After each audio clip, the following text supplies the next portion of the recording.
Questions for Coach? Brad, how do you adjust to life without Maxwell Harrison? Yeah, I hate the cliche, next man up, but that, it is what it is, and we've talked about it, going into the Ole Miss game, and we got a bunch of guys that are ready to play, and that's why they practice hard so that they can be the next guy in, and that's the way we'll just always do it. It doesn't matter which position. Brad, there's been a lot of talk about this being kind of a unique offense. Does it remind you of any you've maybe faced in your past, and is it like equivalent at all to maybe playing a triple option team? Yeah, obviously it's not to the extent of the Air Force Academy, but I was there obviously for 2 years, and what they do out there is so unique, and obviously they're more under center triple, but they would jump into the pistol and give people fits, and so there are elements of that, but they're very unique in their own style and how they do it formationally, and then what they do route concept wise. Obviously it starts with the quarterback and his ability to handle the offense, the multiplicity of what they do, that's a lot, and obviously he's been in that system, so he understands what they're looking for. They stress you in a lot of different areas. They stress you in the C gap, out in the alleys when they run it. Pass game wise, there's so much eye candy you can let them. They're one of the top, I think, 5 or 10 most efficient offenses in passing efficiency as well, because they know how to create space, both in the run game and in the pass game. And so scheme wise, really good. Player wise, really good. Obviously everybody talks about the quarterback, but the running backs are running really hard, and not only just running through tackles, breaking tackles, but when they're called on to block, you see them put bodies on the ground. You can tell they take great pride in what they do. Receivers making play on one-on-one jump balls, specifically with Skinner out there, he's made a lot of plays. Sherrill's made obviously the big catch on 4th down, but he's done some really good things. And then obviously, Stowers at tight end has just been a monster for them this year, and a big security blanket, for the quarterback. And so, really a very difficult challenge for us this week. Guys have to tackle really well. We have to play fundamentally sound.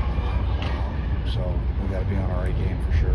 How important is time of possession with the offense? It's going to try to keep you guys on the field a lot of times.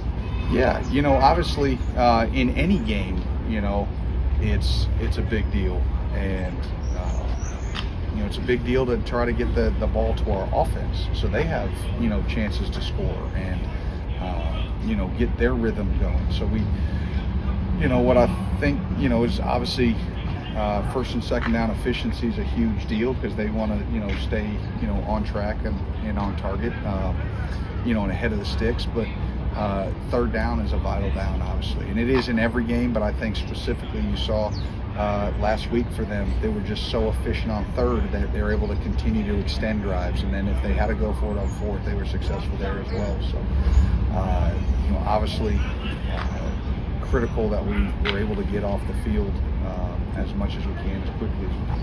Coach, like really good quarterbacks already this year, and both Mark and Bill are staying. But what's different about Bobby? Is it just the style of offense, or is there something about him that makes sense? He's so savvy, and he's got so much moxie and so much toughness to him.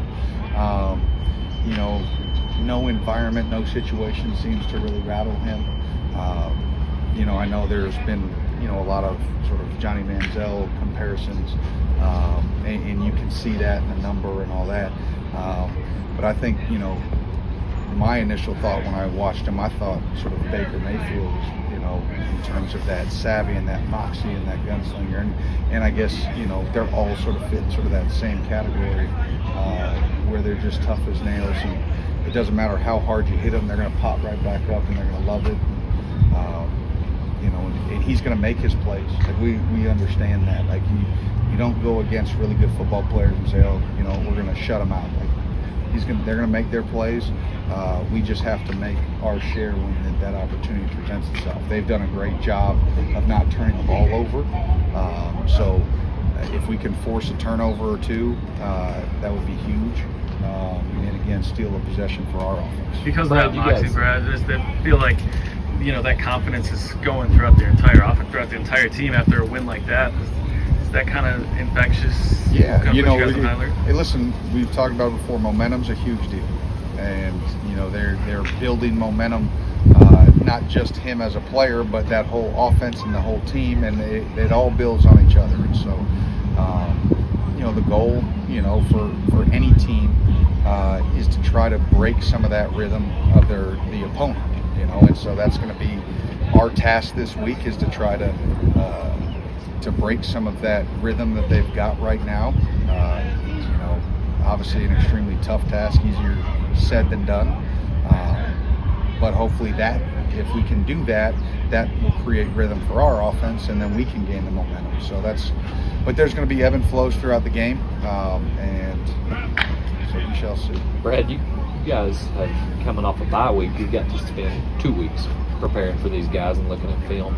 I know that Vanderbilt shocked the college football world Saturday. You being able to watch film on them last week, not having an opponent, were you kind of shocked by that, or did you know that was within that offense? No, I mean, we talked about it last week before they even played Alabama. I mean, they were 2 plays away going into that game to being 4-0 going into the game. So if you think about it, they're 2 plays away essentially, you know, in the Missouri game and the Georgia State game from being 5-0. So no, there was no fluke. There was nothing about that was really surprising. And again, when you watch the tape and you watch them, you understand, you know, why they're able to do what they do.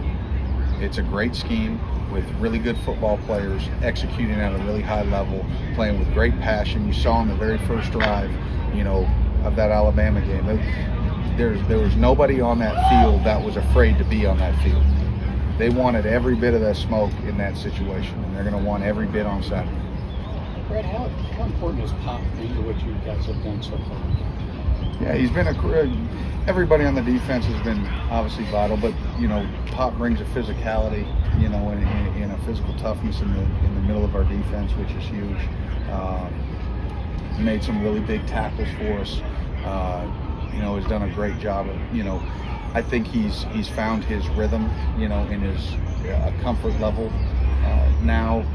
You know, I think he was early on, you're sort of feeling out a completely different process than you're used to, right? And then early on in the season, it's trying to figure out, all right, how do they go about game weeks, right? So like everything was new for Pop, and now there's finally a comfort, like, okay, I understand the rhythm of a game week. I understand, you know, how the coaches go about, you know, installations. I understand how we react on the sidelines, all of those things. So now he's just back to playing football. 1 or 2 more. Brad, they shift their tackles from right to left, their guards the same way. I don't know the last time I've seen that. What offenses is that compared to, and what just unique challenges does that present for the D-line? Yeah, it is extremely unique. You don't see it very often. As far as for the defensive line, you know, I don't think it varies that much. Obviously, you have to understand who you're going against, you know, what their tendency is, what they like to do, run, pass, all those kind of things. But ultimately, you know, you just got to, whoever they put in front of you, that's the guy you got to put your hands on and try to physically dominate. Anyone else? All right, thanks, Coach. Thank you.